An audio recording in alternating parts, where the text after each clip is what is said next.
Hello, I'm Peter Wilding. We're leaving the EU, but are we leaving the single market? It wasn't a question on a ballot paper on June the 23rd. In subsequent polls, 90% of the public say they want to stay in the single market.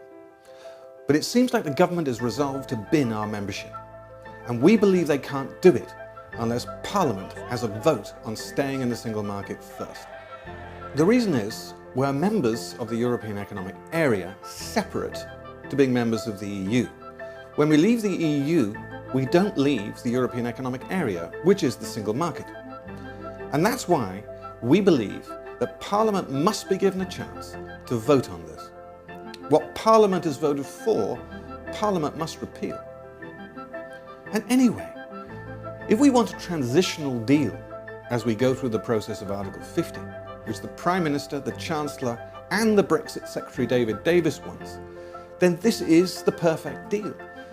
It's a transitional deal on a silver platter. It is a get-out-of-jail-free card. But the government thinks not.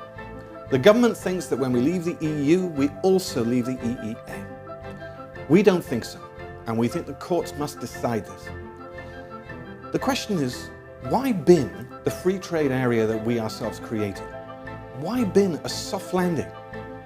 Why bin a treaty which actually gives us more rights to control our borders, our budget and our jurisdiction?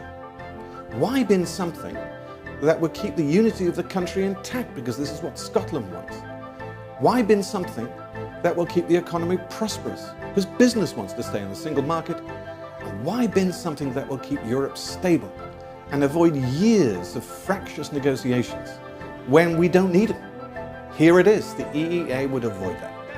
Theresa May says we're leaving the EU but staying in Europe. The single market, our creation, is something we should stay in. And that's why we need your help. Please donate to the Single Market Justice Campaign today. Thank you.